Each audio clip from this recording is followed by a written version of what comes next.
Coming up on this episode of the Preston North End Weekend Warm-Up, we've got goals and limbs and favourite things, pile-ons at Bournemouth. We've got the magic man, Brian Mooney, who reminds us why he was fantastic on the plastic. And joining us in the studio is Daniel Iversen. All this and so much more on the Preston North End Weekend Warm-Up. Shot finds Powell again. What a it's save. A brilliant What a save that from is. Daniel Iversen.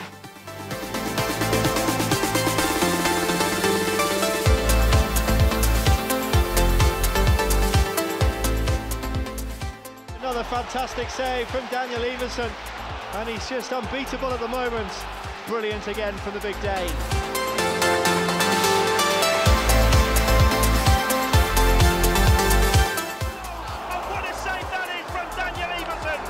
Seems to pull them off as routine saves, but that is world class.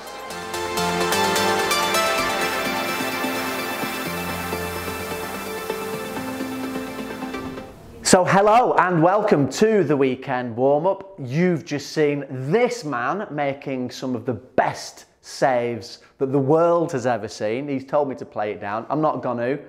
Daniel Iversen, welcome to the weekend warm-up. That's a tongue twister if ever I heard one. It feels a lot better at the moment, doesn't it, here at Exton? Yeah, it's feeling really well. Got 2 wins now in a row. An away win, always good.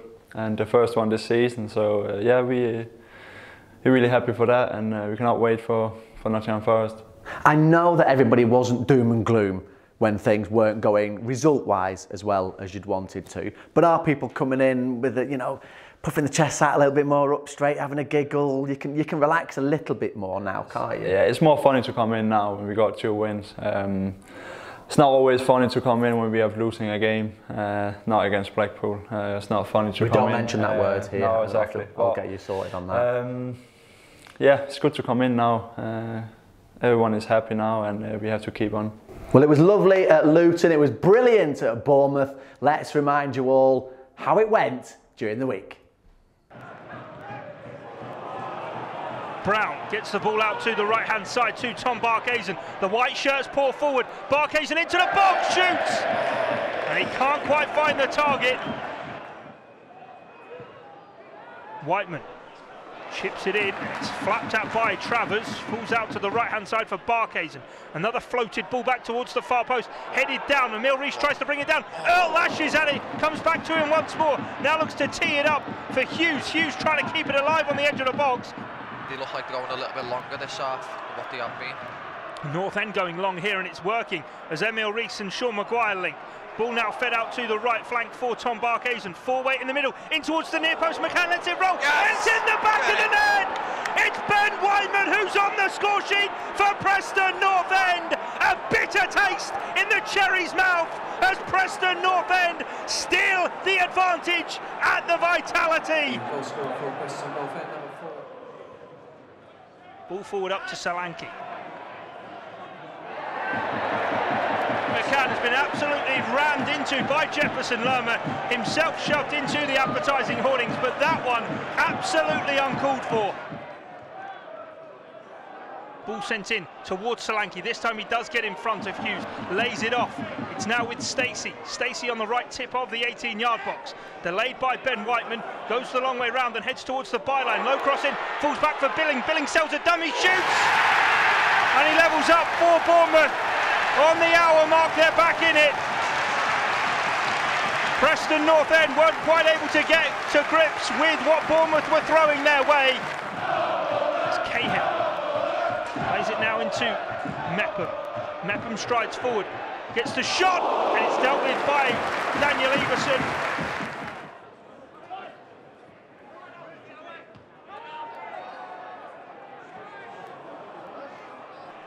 Emil Rees charging down the left for Preston North End, gets to the byline, cuts it back. Ali McCann!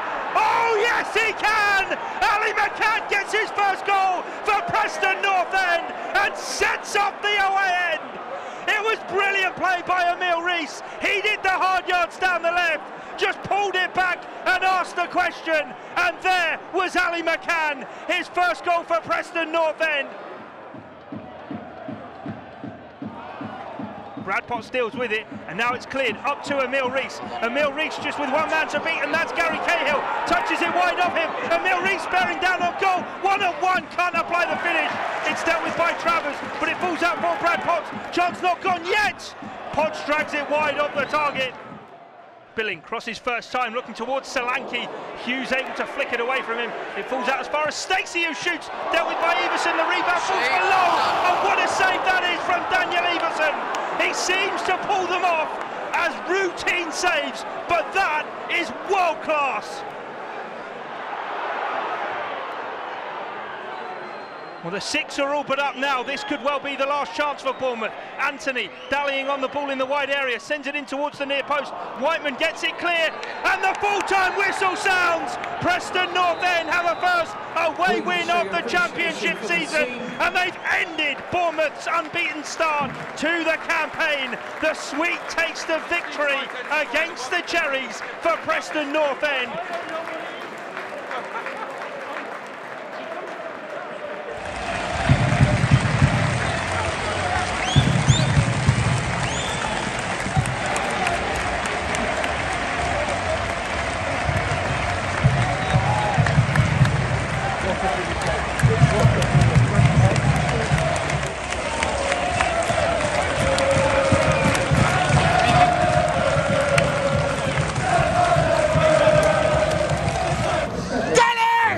Yeah, listen, I was delighted at time up, but I felt that the players put so much into the game. We knew we would need to do that. We gave Bournemouth the same respect that we gave Liverpool. We knew at times we would need to obviously give them a bit of territory with the ball, you know, get into a good shape when we didn't have it, you know, and I felt the guys, you know, performed it to the letter. They were magnificent. They gave us everything. Yeah, that shows our character. We always believed in ourselves. We knew before the game that they are a good side, but if we are on it, we can win the game, and we are just happy about it. Yeah, brilliant. Every player that was involved in that has been magnificent tonight, and it's just a testament to sort of the group that we've got in there. And we came here with a game plan to sort of frustrate them, and it worked brilliantly. And then just to win as we did, as you said, unbeaten in the league so far, it's a brilliant night for us. And I was absolutely delighted for everybody connected with Preston tonight.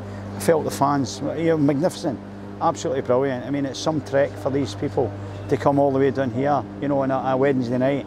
It's no easy, and you know, I want to, you know, hopefully, you know, dedicate that one to them because they were magnificent. You could hear them all the way through, and that's just fantastic. It just spurs you on. Yeah, it was just outstanding. It was a long trip for everyone, and it's so good to see them here supporting us, and they made a huge difference today again. Yeah, not bad at Bournemouth. It's gone from being brilliant to not bad now. You're sort of bringing me down to earth, I think, with the chats that we're having in between bits and pieces. But they were unbeaten in the league so far this season, top of the table, flying high. North End, as much as I know we don't want to remind people, hadn't won away from home in the league so far this season.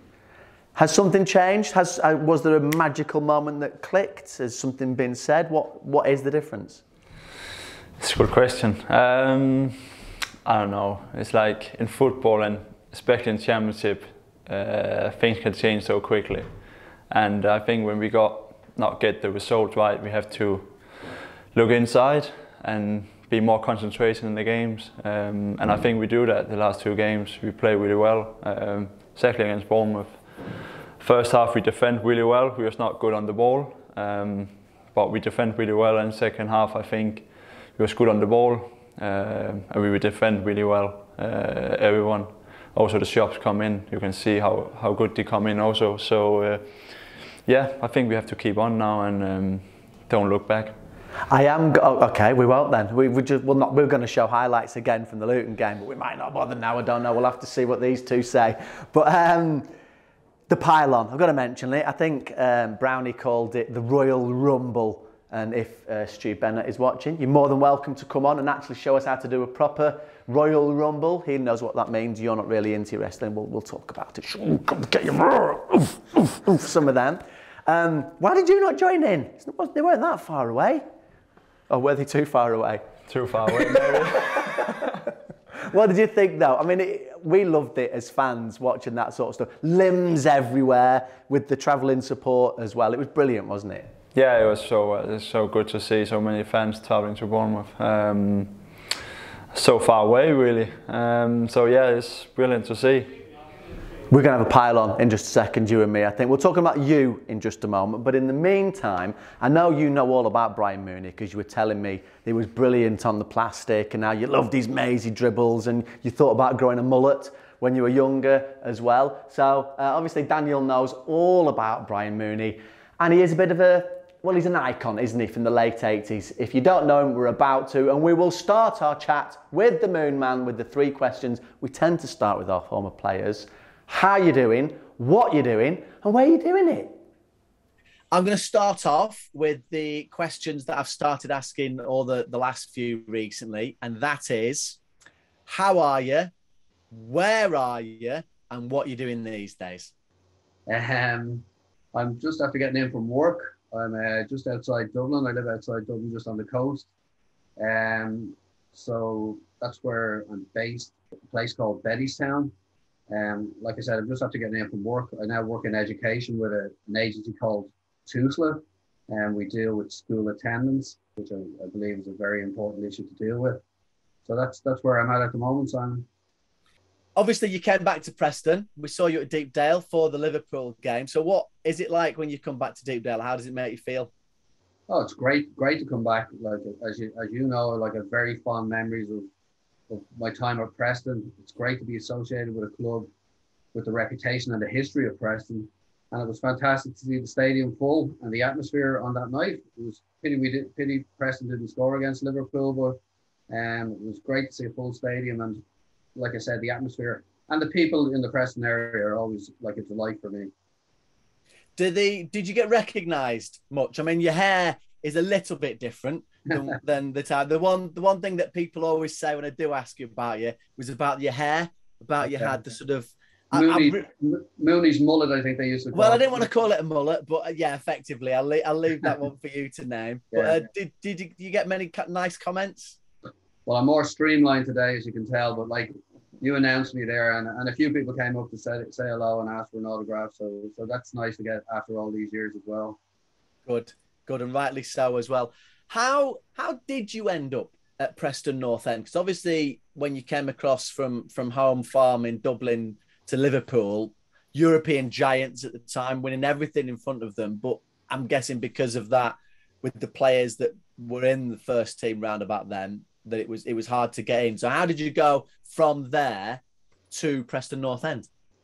I suppose like when I came over, I came straight from school at 17 and I signed a 3-year contract at Liverpool. And as you say, like they were the force in Europe at the time. They were winning everything. They were winning the old first division nearly every year. They won a couple of old European Cup, Champions League at the time. So it was very difficult to break into the first team. I played 1 or 2 games in the first team in my time there. So I signed a 3-year contract initially and then 2 1-year extensions. And I was playing the reserves for the most part in the old Central League, which was the reserve league. And I think we won that nearly every year I played in it. So the strength and depth at the club was very strong. There were internationals, pretty similar to the way it is today. So, and then I came out on loan to Preston. And as you know, both clubs have a strong history together and a great affinity, and like even with the Bill Shankly stand there. So I sort of lived on the north side of Liverpool in a place called McGull. So it was an easy commute for me to come up on loan to Preston. And I suppose I did well in my 3-month loan period. And John McGrath was the manager at the time, and he wanted to sign me. I was, like I said, I was a bit fed up playing in the reserves at the time. I was made feel very welcome at Preston, which in hindsight is great because I still have the affinity with the club. And it was a commute. Like I still lived in Liverpool, which I had friends and family down there. And like I said, I got on well with everyone up there and did well in my time up there. So that's really how it came about. How did it compare to life at the top flight champions, kings of Europe, to a team that had only just got back on its feet, really? The season before the season you came, and we were 91st in the Football League. We were on the verge of going out of business completely. So how did life compare? Was it something of a culture shock at North End, or was it actually a warm welcome? No, it was a warm welcome. And like I said, John McGrath, Les Chapman, they made me feel very, very welcome. I knew Alan Kelly, who was in goal at the time, from underage level and under 21, under 23 level with the Republic of Ireland. So I was made feel very welcome. I was aware the club had done well and they were trying to progress even further. I think John McGrath signed Tony Ellis around the same time, and Gary Brazil was playing with the club as well. So he was starting to strengthen the club, and I think we did well. We got to the playoffs in one of the seasons and were unlucky, like, not to go up. But like I said, my memories, very fond memories. But I suppose to answer your other question, it got very frustrating at Liverpool not being able to break into the first team, like playing in the reserve for like 4.5 seasons, and the reserves only played midweek. So I suppose as a footballer, you want to be playing at the weekend in front of crowds. You don't want to be playing midweek, and it just got frustrating. I suppose you get to a certain age, you want to be playing first team football. How did facilities compare? Well, like when I was at Liverpool, it was the old Melwood. I believe I think Jamie Redknapp and Robbie Fowler or something have purchased that. Carragher. Yeah, they're trying to put some academy or something in there. Yeah. So it wasn't like the new setup in Kirby. So like the setup wasn't too dissimilar. Like they had the old plastic pitch, so we trained on that every day. Which my knees will vouch for that. I've had 3 operations on both legs as a result of it. But no, like I said, there was a good atmosphere. We were training in Deepdale all the time, and then we had the small grass training area just right beside the ground. I think it's still there, is it? I noticed it the other No, night. it's pretty much the car park now, that area. Yeah. So they had it there. So like it wasn't too dissimilar. And I think back in the day there were very few plastic pitches, so it probably gave us a home advantage in that we were more used to it. And I suppose we tried to work on that as well. I think when people talk about you, they always, well, they're not always, but a lot of people use the expression "fantastic on the plastic." And of the 26 goals that you scored, I went through. I've got a book. I was going through them all. 16 at Deepdale and 10 of them away. So it's a good 50% more at home than you got away, I suppose. So when you first went on that plastic pitch, which as the years went by, it gradually got harder and harder, and when John Beck arrived, sandier and sandier as well. What was it like? How did you feel when you went on it? Because it seemed to bring the best out in you. Is that fair to say? I suppose it is fair to say. Like, I think you probably remember, not many people will now, but like you were a young man then coming to the matches. But it suited my game because like I was good at dribbling with the ball, and you could always gauge the bounce of it, always get a true run on the ball. Whereas back in the day, not all surfaces were great, for a dribbling game or even a passing game. Like I was at Deepdale the other night and the pitch looked like a snooker table, like it was perfect. So the pitches weren't like that back in the day. So I suppose away from home didn't suit my game as well as at home, and I suppose the fact that we were training on it every day, you got more used to it. And I suppose running with the ball, you could gauge the speed with it. So like it did suit my game, no doubt.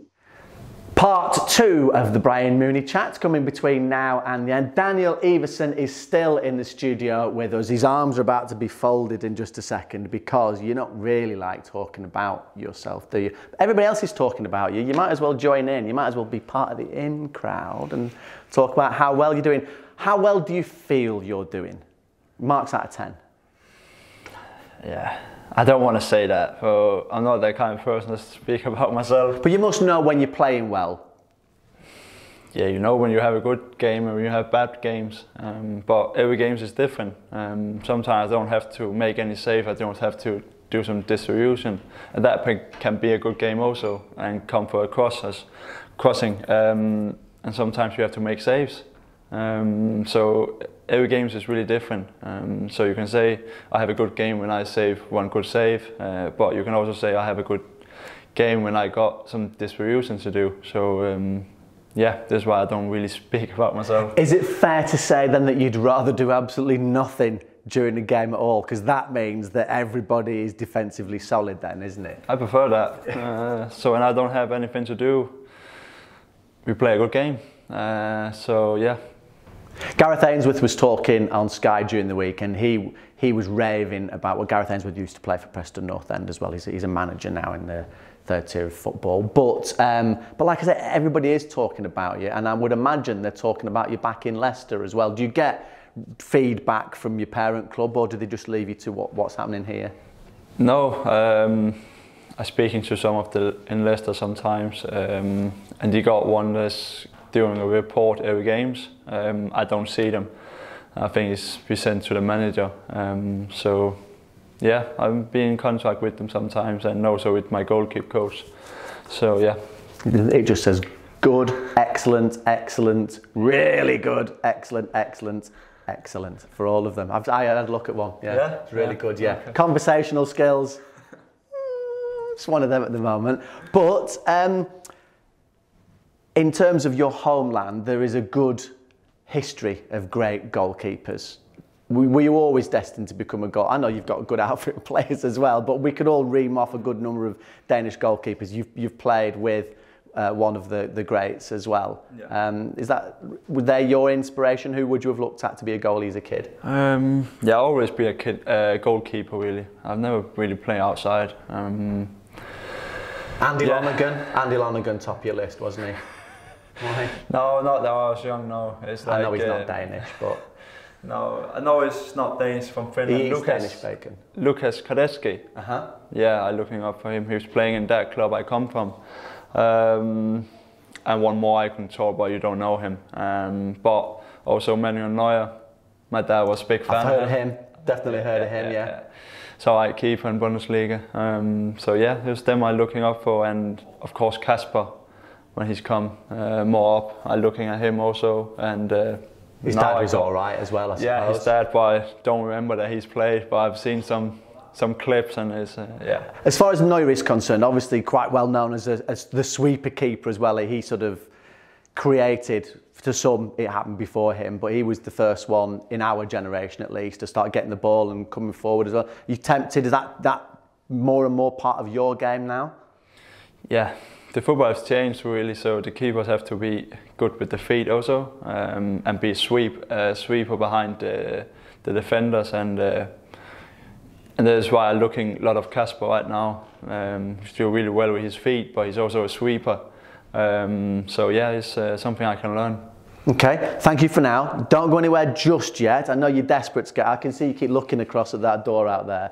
We had to lock the door for Emil last time we did this. We could do it again, you know. We're not too proud to lock doors. Get a chair in front of it. I'm going to put the chair in front of it. In the meantime, it is Nottingham Forest next, and we have been chatting with the head coach and the captain ahead of the trip to the City Ground. Yeah, they've changed how they play. Steve's got them well organised, well drilled.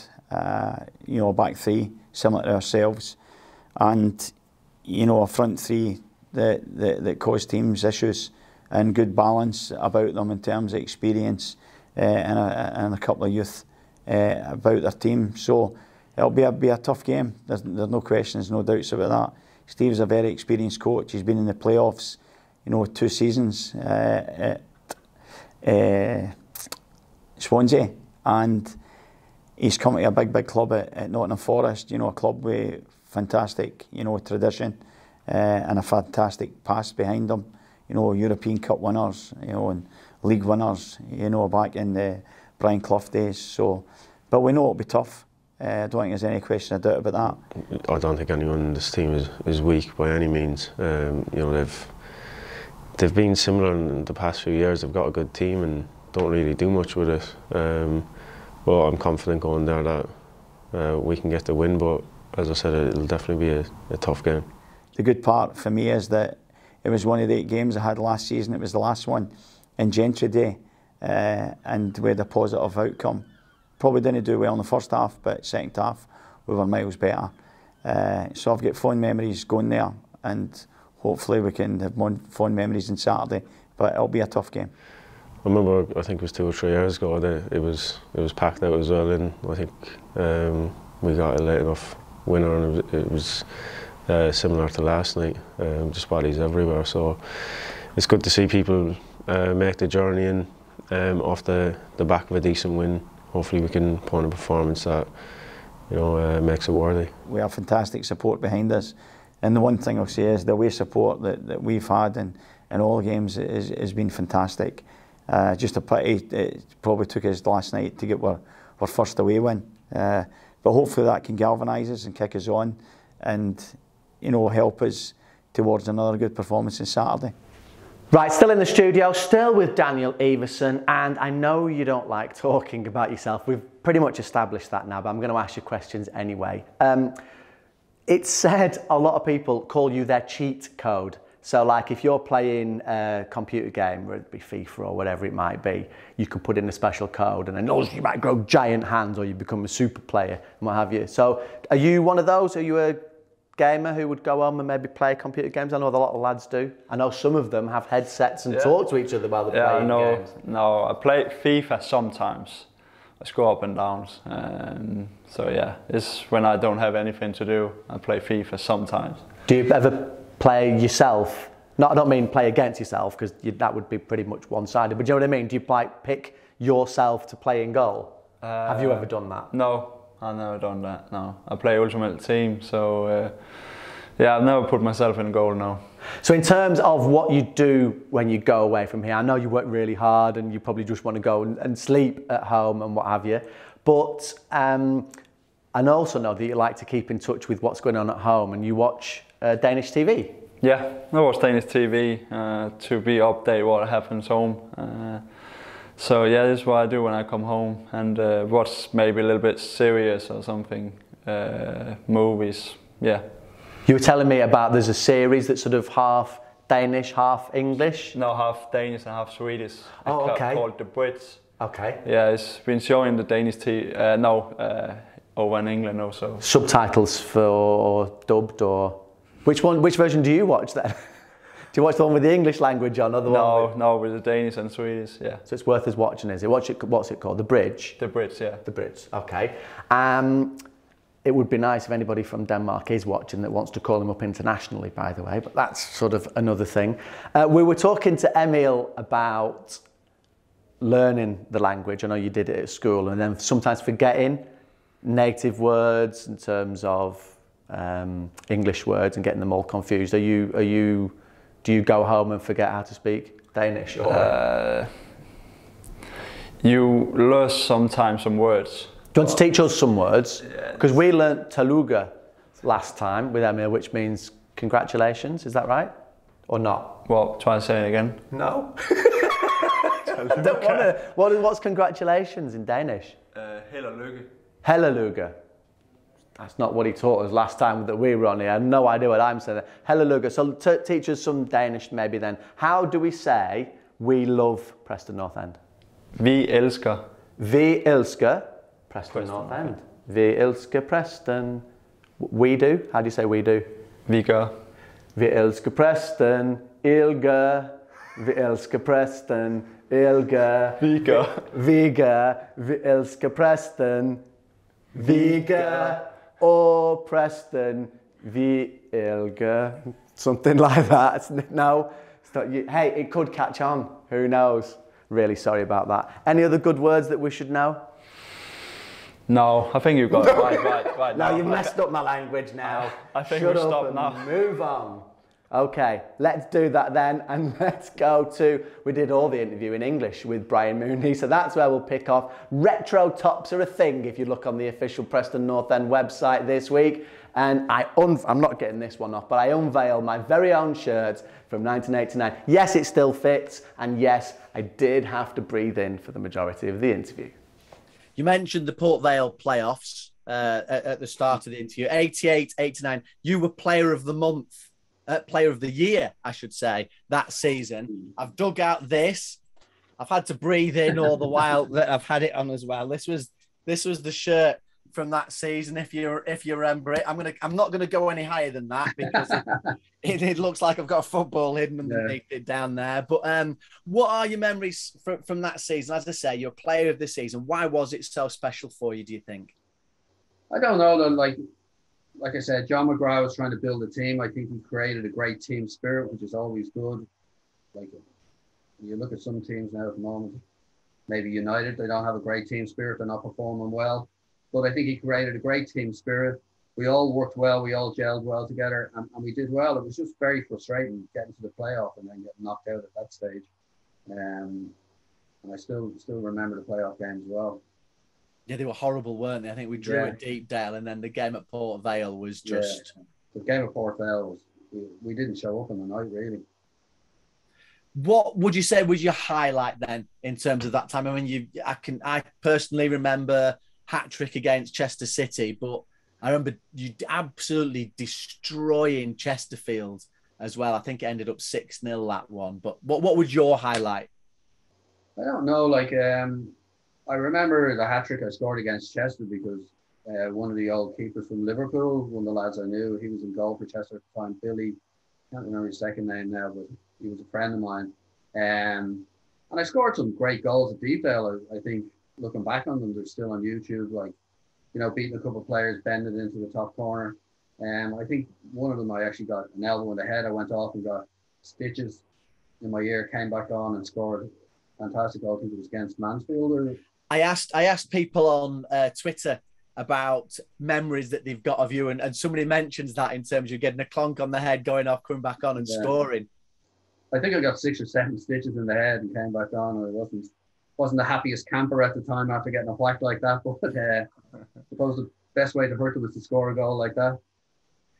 Another person mentions, in fact, it's Andy Bays, who works for Radio Lancashire, who got in touch to say, and we all did it. I'm sure everybody of my age, older and younger, did it as well. Mooney. Yeah. What did it mean when you heard that? It was fantastic. And like as you say, during that season, I went through a period where nearly every game at Deepdale I was getting man of the match. So I had great support from the fans and great affiliation with the fans. So, and I still remember it and look back very fondly on it, like I said. So it was fantastic. Like, and it's obviously just going to G you up a bit and spur you on. I remember a game at Sunderland. It was around Christmas time. It was just after Christmas, maybe. Anyway, it was a 1-1 draw. North End should have won. Referee gave a penalty, I think, right towards the end. And I'm wondering whether that is when Sunderland maybe spotted you, because obviously you left us to go to Sunderland. So how difficult a decision was that to leave North End and head up to the Northeast? I suppose things were changing at Preston. Sunderland were a bit bigger club at the time at Preston. Like, I was very happy at Preston, and my contract had expired, so I was in negotiations, which weren't going great at the time. I think Sunderland offered good money for me, and I think Preston were interested in cashing in on it. Now, I don't look back as fondly on my time up at Sunderland as I do at Preston. Like, it didn't go great for me. Like, I broke my foot, ironically enough, on the plastic pitch down in Luton, which I think there was only 3, Luton, QPR and ourselves had the plastic pitch. So Oldham, I think, had one, didn't they, as well? Yeah. So, but there weren't many at the time. Yeah. But I broke my foot on that pitch, and I was out for nearly over a season because they misdiagnosed it. They said it was a tendon when it was actually a metatarsal. So it got really frustrating with me, and to be honest with you, I lost a bit of heart. I got fed up and disillusioned, and I kept going back. I think I broke it 3 or 4 times because they were pushing me to get back earlier and giving me injections and everything, and it ended up it was a broken bone all along. So that was very frustrating for me, and I suppose I got a bit disillusioned with football then and decided to move back to Ireland. How big a decision was that to go home? Like, I was homesick. I didn't settle as well up in the Northeast as I was in the Northwest. Like, I was very happy living in Liverpool and very happy up in Preston. Like, I got on with the people. And I suppose when you get an injury like that and you feel like it's been misdiagnosed, you haven't been treated well, it just puts a bad taste in your mouth. So I decided I would go back to college at that stage because I felt like I could have stayed over. I was 27. I'd been over in England 10 years. I felt like I wasn't really going to, like, I may have got a bit of luck, but after that sort of 3 seasons up at Sunderland, I really got disillusioned. So I decided to go back, play part-time League of Ireland. I got a good deal with Shelbourne when I came back. It was part-time football, so I was on quite a good contract, and I went back studying part-time and got my degree. So, like, it worked out well in the end. Yeah, I mean, I was gutted you left Preston North End, but I was equally as gutted that it didn't work out at Sunderland, because I've got a close link with Sunderland, and I love it up there. I think it's a great place. It's just obviously some things work and some things don't they? Yeah, like there was a few different managers I played under up there, and like I said, the injury I had, which was only a metatarsal, should have taken about 2 or 3 months, was misdiagnosed, and I broke the bone of my foot, like I think it was 4 times. Let's end on a positive note then, because as I say, Jim Beglin is another one who replied to describe you, as I told you when I saw you last week. He's done it again. He's replied to say that you were the second best Preston player to ever wear the shirts, and we all know who number 1 is. So it doesn't get it doesn't get any better than that, because Sir Tom is obviously untouchable at the top. So how, if you could sum it up as we come to the conclusion of this chat, and thank you as always for this. You know, I love talking to you anyway. How would you sum up your time at North End? Well, like for me, it was a great honour to play for Preston. Like with the history of the club, one of the founder members, and great to see the progression, the stadium, and the welcome I get when I come back.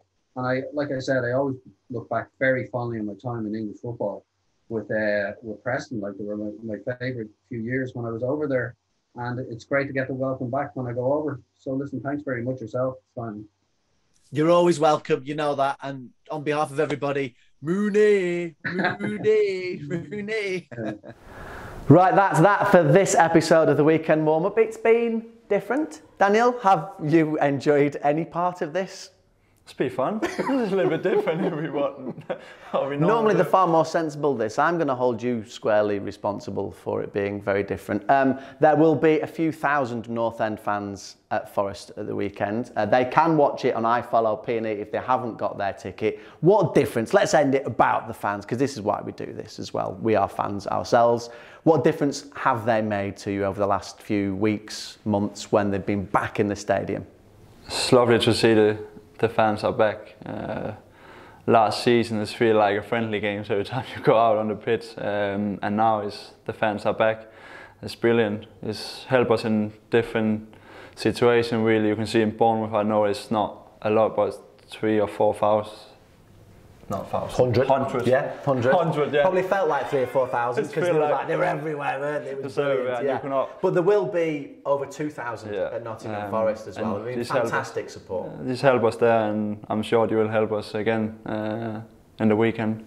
Thank you very much. Thank you. And I know you may well never come back into the studio again, but I've certainly enjoyed it. Hopefully you have too. Don't forget to like and subscribe if you dare. This has been the latest episode of the Weekend Warm-Up, and we always end by going, come on, you Whites. Thank you. When I said to you, I know Danish, and you clearly don't know Danish. I don't know Danish. So when I was singing my little song, I could have been singing anything. I dread to think now, if there's any Danes watching this and I've said something terrible, he's told me how to say it. So when I said Teluga means congratulations, and you said no, what you meant was yes. That was right. Right. Oh, Telugu and not Teluca. Oh, now we're getting picky. Right. So how do we say, let's all just go home and forget all about this sorry mess in Danish? Let us go. No, that's English. I'm pretty sure that's English. I'm not good to speak Danish and English at the same time. We have to focus now.